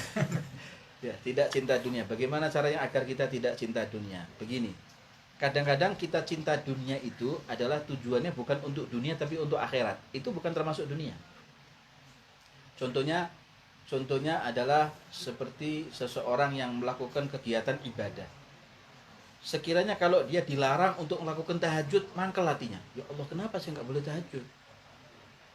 Sekiranya kalau dia nggak boleh belajar, ini hukuman berat buat saya nggak boleh belajar. Sementara ketika dia belajar ibadah, dia mau beli sajadah atau dia mau beli kopiah atau dia beli mukena begitu untuk ibadah, dilarang atau dia nggak boleh dicegat, nggak boleh untuk melakukan kegiatan-kegiatan itu. Sementara hatinya menginginkan itu untuk ada kelancaran ibadah yang dia lakukan atau ilmu yang akan dia raih, karena ada halnya mungkin pencegahan-pencegahan sehingga hal itu kemudian nggak bisa dia lakukan. Itu kecintaan dia terhadap ilmu dan amal tersebut bukan terkait dengan dunia. Jadi segala sesuatu ilmu atau amal yang dikaitkan bukan kepada Allah namanya dunia. Tapi segala sesuatu apa saja kegiatan, baik ilmu, amal, kegiatan ibadah, muamalah kita, semua dikaitkan kepada Allah namanya akhirat. Begitu. Jadi ada kalanya memang orang yang berbuat aktivitas di dunia untuk dunia. Ada kalanya orang makan, minum, tidur, tapi bukan untuk makan, minum, tidurnya. Makan, minum, dan tidurnya untuk kegiatan akhirat. Seperti saya makan tujuannya adalah sebagai apa? Saya makan ini tujuannya adalah untuk meluruskan geger saya, menegakkan punggung saya tersebut sehingga kalau sholat saya bisa tegap begini, nggak bungkuk. Orang kalau kurang makan kan bagaimana? Nah, begini, mentiung gini, ya enggak? Sehingga kegiatan makan yang dia lakukan karena tujuannya adalah untuk taqawwi li taatillah, makannya dihitung ibadah sama Allah dan akhirat. Lakin idza nawa bi aklihil quwa li taatillahi lahu ma qad nawa. Kata Sahibul Zubat, kalau sampai makannya tersebut dan minumnya, tidurnya, tujuannya adalah untuk takawi. Takawi itu untuk kekuatan ibadah dan taatnya sama Allah Ta'ala. Maka niatnya bukan dihitung makan sama Allah, tapi dihitung akhirat, dihitung pahala ibadah oleh Allah Subhanahu wa Ta'ala. Jadi bagaimana caranya supaya kita bisa menghilangkan diri kita dari hubbud dunya? Ya coba kita kaji sejarahnya Rasulullah. Orang seperti kita ini terkadang ada kretek hati, ya Allah besok saya makan apa ya? Dosa enggak? Enggak dosa. Besok saya harus nyimpan apa ya Allah? Kira-kira nanti saya istri saya hidup nyaman enggak? Lumrah lah buat manusia. Cuman jangan sampai semua bergantung kepada itu, gantungkan kepada Allah. Minta kepada Allah Ta'ala, titipkan kepada Allah Ta'ala supaya tidak menjadi dosa buat kita. Intinya adalah supaya menghilangkan hati kita daripada cinta dunia. Kaji sejarahnya Rasul, kemudian baca manaqibnya orang-orang yang soleh dan para aulia, para ulama, ya, lalu kemudian ajarkan jiwa kita, didik jiwa kita untuk duduk dengan mereka. Jadi latih sedikit demi sedikit dilatih, karena yang namanya wahubbi dunya dzamimah min kulli khairin aqimah fihal balaya muqimah wa hashfuha fat washghal. Itu sulit buat orang-orang seperti kita. Kalau sekelas Imam Haddad, Habib Ali Habsyi, kemudian Al-Habib Umar bin Muhammad bin Salim bin Habib, Al-Habib Salim bin Abdullah Syatili, Al-Habib Hasan, Al-Habib Zain, Abu Yazid Muhammad Alwi Al-Maliki, Al-Habib Anis. Mereka adalah orang-orang kelas. Jadi mereka kerja, tapi matanya juga gak memicingkan kepada dunia. Lam yaltafit ila dunya qattu qat. Rasulullah itu kerja betul. Kerja, bahkan tijarah kerjanya. Tapi Nabi Muhammad waktu kerja dia gak memicingkan matanya, juga tidak menoleh matanya kepada dunia. Bahkan sahabat Rasulullah ketika mereka berdagang itu beda dengan kita dagang. Sahabat Nabi kalau dagang itu mengatakan, ini saya jual harganya berapa? Ini harga saya jual 5.000. Enggak, saya beli 10.000 ya. Kalau mau 5.000, kalau enggak mau enggak apa-apa. Enggak, saya mau beli harga 10.000. Betul. Saya enggak jual harga 10, saya jual harga 5.000. Apa ada seperti ini zaman sekarang ini? Enggak ada. Ini zaman sahabat Nabi, berkat didikannya Rasulullah. Mereka jualan, mereka tijarah, mereka berdagang, tapi bukan ingin cari yang namanya kepentingan dunia. Nah, mereka ingin carikan adalah kebutuhan pokok yang bisa meluruskan punggung mereka untuk ibadah dan bisa dekat dengan Rasulullah dalam mendengarkan hadis dan petuah nasihatnya beliau Sallallahu Alaihi Wasallam. Nanti di sini kita tutup pertanyaan. Boleh, Cuman boleh. ini ada beberapa pertanyaan lagi, Ya. Insya Allah bagi akhir-akhir nanti pertanyaan. Ini ada yang bertanya, tadi ada beberapa pertanyaan sama, cuman mungkin dari beda-beda orang. Termasuk dari Syarif Husin. Bagaimana jika seseorang yang sudah dikasih zakat, kemudian tadi dari yang lain juga sama, dia zakatnya itu berpuluh-puluh kilo, sudah di rumah itu dia terima zakat, ternyata dari orang-orang lain, banyak di rumahnya numpuk. Dia wajibkah kemudian dia mengeluarkan langsung? Artinya dia hari itu juga harus, habis itu dia mengeluarkan zakatnya. Apakah dia dari beras-beras tadi dia ambil, dia dihitung, dia istrinya, anaknya diambil, dia sudah puluhan kilo. Ya, ya tadi itu. Jadi ketika kita melihat ada orang fakir miskin, yang kita lihat dia mungkin keadaannya memprihatinkan, keadaannya memang boleh dilihat dengan kasat mata dia adalah orang fakir.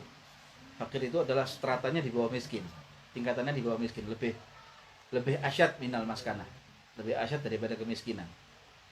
Misalnya begitu, kita berikan dia, lalu kemudian bukan cuma kita yang ngasih, tetangga kita ngasih, adik kita ngasih, kakak kita mengasih, kemudian kerabat kita juga, teman-teman sahabat kita ngasih, sampai akhirnya kemudian dia punya beras bertumpuk-tumpuk. Apa yang terjadi?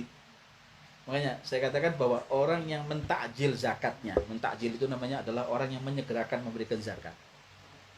Dengan catatan, boleh tidak orang itu mentakjil zakat, menyegerakan zakat? Boleh. Dari tanggal 1 Ramadan kita keluarkan zakat fitrah kita sudah boleh. Tanggal 2, 3, 4 sampai kemudian akhir Ramadan boleh.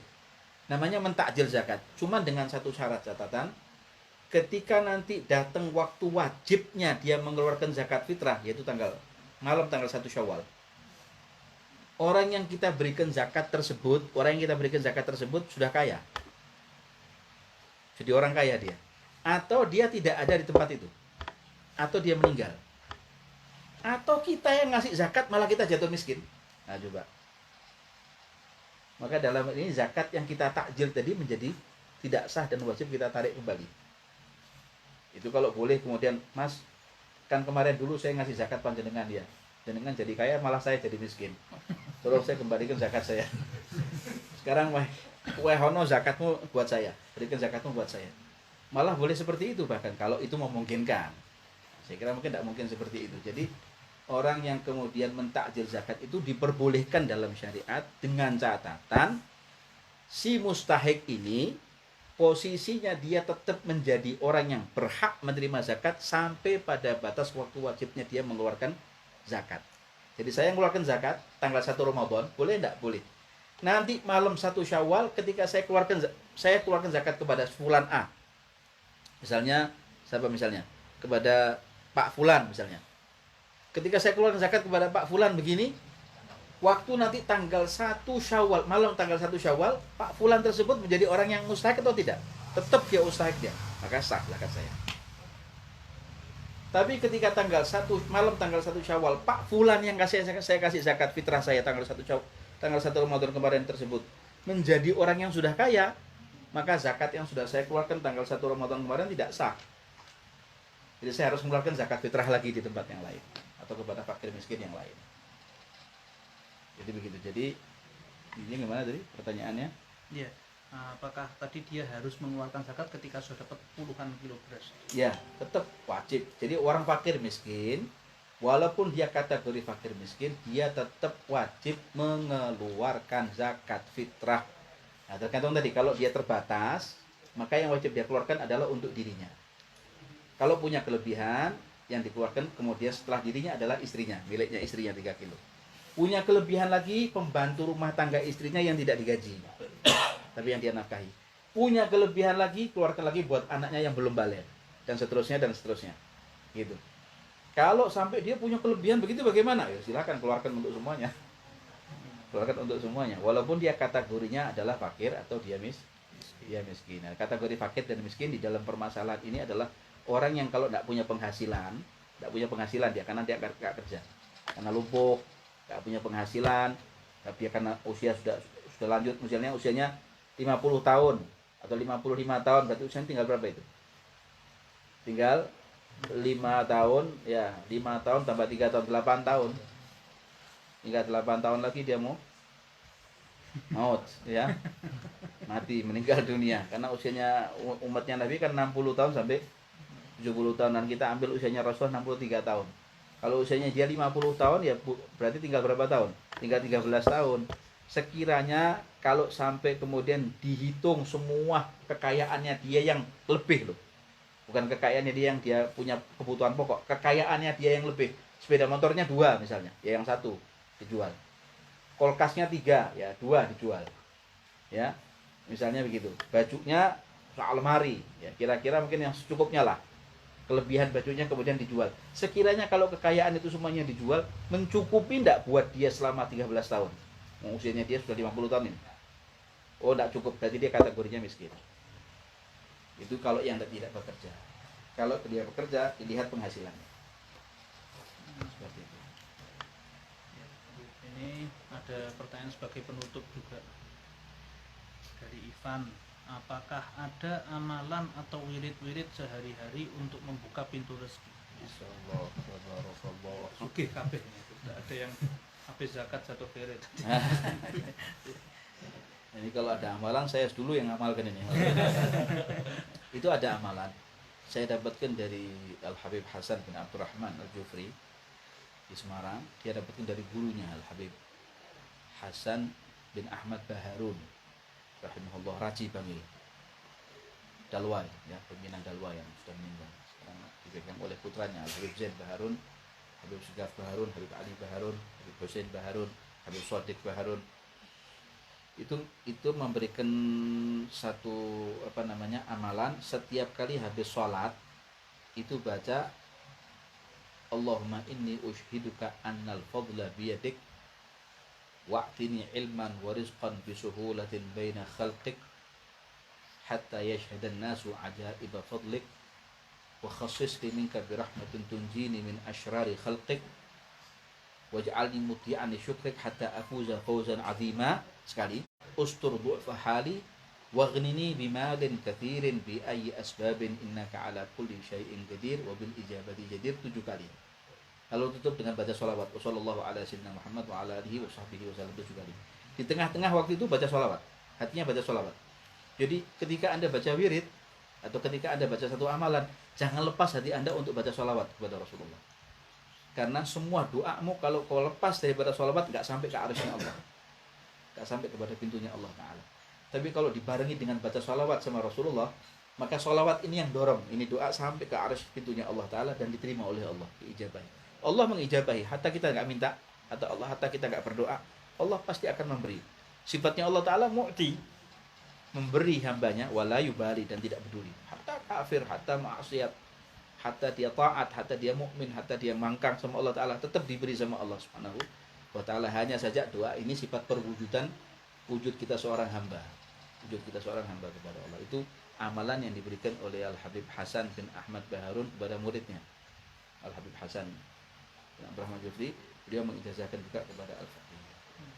Mudah-mudahan insya Allah bisa diamalkan dan bisa diistiqomahkan. Penting pokok diistiqomahkan, diamalkan, insya Allah ada hasilnya. Hatinya kuat kepada Allah, yakin kepada Allah Subhanahu wa Ta'ala. Allahu a'lam. Gitu ya. Mungkin pertanyaan-pertanyaan juga tadi sudah sempat mewakili, ya mudah-mudahan semuanya puas ya. Jadi kalau mau diteruskan ya memang Masya Allah, walaupun sudah selesai streaming itu tapi masih banyak yang tanya kadang. Ya, baik, insya Allah mudah-mudahan semua yang kita dapatkan malam hari ini bermanfaat dimanapun yang mengikuti, insya Allah termasuk minal hadirin ma'ahadil qudur insya Allah. Dan mudah-mudahan Allah panjangkan usia kita hingga masuk Ramadan tahun-tahun berikutnya dan diizinkan kita juga dapat Lailatul Qadar. Amin. Juga insya Allah kita bisa menikmati hadir di majelis seperti ini bukan lewat streaming, tapi insya Allah bisa hadir seperti sedia kala, bahkan lebih baik daripada sebelumnya insya Allah. Amin. Diangkat ini corona, diangkat ini virus, diangkat ini wabah penyakit insya Allah, hingga semuanya selamat, hingga semuanya bisa merasakan dan menikmati apa yang sudah Allah Ta'ala berikan sama kita dari semua anugerahnya. Amin ya Rabbal Alamin. Semoga Allah Ta'ala panjangkan usia Habibana Habibil Attas, Habibana Muhammad bin Yahya Amin. Barakbah, orang tuanya, kedua orang tuanya, keluarganya, istri dan keturunan dipanjangkan oleh Allah Ta'ala, dan dipanjangkan usia para asatid kita, para duat ilallah Ta'ala, guru-guru kita, para masyayikh kita, bil khusus Sayyidil Habib Umar, Habib Taufik bin Abdul Qadir Segaf, Habib Syekh bin Abdul Qadir, Habib Jamal, Habib Muhammad bin Syekh. Kedua orang tua kita dipanjangkan usianya oleh Allah Subhanahu wa Ta'ala dalam keadaan sehat walafiat. Habib Masyhur, Habib Zain bin Sumaid, Sayyid Ahmad bin Muhammad bin Alawi bin Abbas Al-Maliki, Habib Bakar Masyhur. Mudah-mudahan Allah Ta'ala, mudah-mudahan Allah Subhanahu wa Ta'ala panjangkan usia mereka dapat membimbing kita ke jalan Allah Ta'ala, ke jalan Rasul sallallahu alaihi wasallam, diridhai oleh Allah Ta'ala fid dini wad dunya wal akhirah. Ala hadhihi niyyah wa ala kulli niyatin salihah jami'ah syamilah min khairati dunya wa na'imil akhirah. Dan semoga Allah Ta'ala tidak menjadikan Ramadan ini adalah Ramadan yang terakhir buat kita, tapi insya Allah Ta'ala temukan kita dengan bulan Ramadan di tahun-tahun mendatang dalam keadaan yang lebih baik dan lebih baik. Dan Allah izinkan kita untuk bertemu dengan malam Lailatul Qadar allati khairun min alfi syahr fi hadhihi sanah wa fi kulli sinin wa am ba'da am ala ma yuhib rabbuna wa yarda dzul jalali wal ikram. Ala hadhihi niyyah wa ala kulli niyatin salihah jami'ah syamilah min khairatid dunya wa na'imil akhirah wa ala ma nawaha da'a biha salafun salihun. وإلى حضرة النبي سيدنا محمد صلى الله عليه وسلم سر الفاتحة.